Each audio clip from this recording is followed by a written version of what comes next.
Reducing the amount of mitochondrial stress leads to an increment in health and viability within a cell. Mitochondria are our cell's batteries. They generate most of the chemical energy needed to power the cell's biochemical reactions. Chemical energy produced by the mitochondria is stored in a small molecule called adenosine triphosphate, or ATP for short. When the cell needs more energy, the mitochondria can reproduce by growing larger and dividing, so they naturally go through a death and growth process. Fundamentally, energy comes from the sun, then finds its way into food, then the storage process which happens with the breakdown of foods for us to function. Without food stored as fuel, we will die. We cannot use energy directly from food. It must be first converted into adenosine triphosphate, which is the immediate usable form of chemical energy utilized for all cellular function. The body does store a minimal amount of ATP within the muscles, but the majority is synthesized from the foods we eat. The nutrients we consume are broken down and then transported through the blood to be either used in a metabolic pathway or stored for later use. Storage can be in muscle or adipose tissue or even within organs. We cannot store a significant amount of ATP but need a continuous supply, and it must be constantly resynthesized.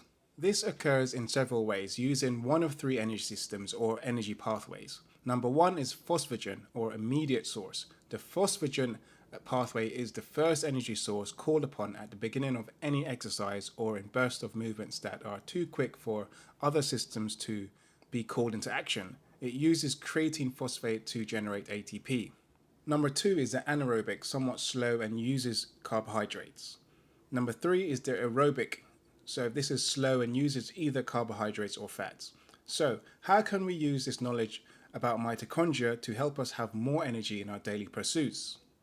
So the first way is through exercise. Exercise generates mitochondrial biogenesis, which is the production of new cells. High intensity exercise, so that being exercise at 75% load plus and or 75% exertion, activates biogenesis. A single session of high intensity exercise starts this process and elevates cytosolic concentrations of several metabolites. Cytosolic is one of the liquids found within a cell. This initiates a cascade of signal events in numerous pathways, leading to the upregulated expression of genes encoding proteins for mitochondrial biogenesis and fatty acid oxidation. Fatty acids are the building blocks of the fat in our bodies, and the oxidation of this is the mitochondrial aerobic process of breaking down a fatty acid.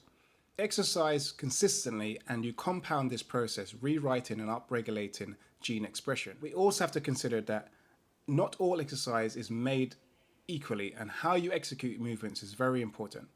Exercise that stimulates bone density adaptations will also optimize this process. You only get this bone density adaptation with heavy weight training. How you utilize the bone structure is also important, but that's another rabbit hole to go down another time. Here is an image summary of diseases or conditions that have been linked to suboptimal mitochondrial characteristics in people who are not exercising frequently or well enough. Number two is fasting. Fasting encourages mitophagy, which is the throwing out of old batteries. Current evidence overwhelmingly suggests that calorie restriction and fasting induce mitophagy. Based on current evidence, it can be concluded that fasting or calorie restriction has a promising role as a novel and practical approach in the prevention of age-related diseases without any side effects by inducing mitophagy in different organs of the body.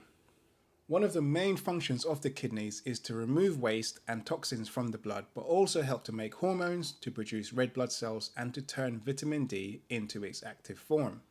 To quote Dr. James Fung, a kidney specialist, fasting also stimulates autophagy and mitophagy, the process of culling the old dysfunctional mitochondria. So the ancient wellness practice of intermittent fasting essentially gets rid of the old mitochondria and at the same time stimulates new growth. This process of renewing your mitochondria may play a huge role in the prevention of many diseases we currently have no acceptable treatment for, diseases of excess growth. Do keep in mind fasting won't be ideal for some, and eating regularly across the day will work better for others.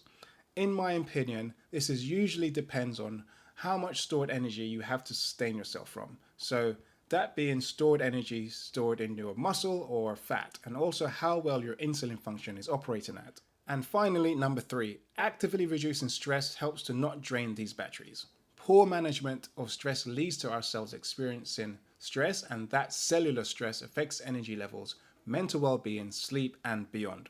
Cell stress is when your cells are being negatively impacted by external and internal factors, which compromises their ability to function efficiently. So, what's the routine for stress management?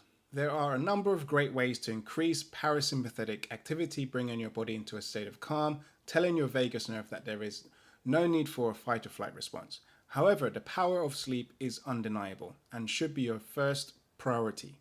A good sleep is good for the mind and cells, as through rest our neuroendocrine systems recover, balances, and will be able to handle our emotions better. Sleep deprivation affects mitochondrial bioenergetics capacity and optimal sleep. Multiple studies have concluded that a lack of sleep and or abnormal sleep patterns can negatively affect mitochondrial DNA, which could then affect your body's growth and repair process. One study published in the Journal of Scientific Reports points out that this extends to our mitochondria's ability to fight cell stress. Cell stress, also known as oxidative stress, is what happens when too many free radicals escape from our mitochondria and attack our cells. According to the study, free radicals are produced while you're awake and are eliminated while you're asleep. This suggests that a lack of sleep inhibits your body's ability to fight cell stress. As your cells are the building blocks of your body, the cell stress has the potential to significantly impact your general well-being and energy needs. With intention to sleep optimally, you will feel more energetic, the mind and spirit will have fewer excuses, so you can get focused and committed to achieve your goals.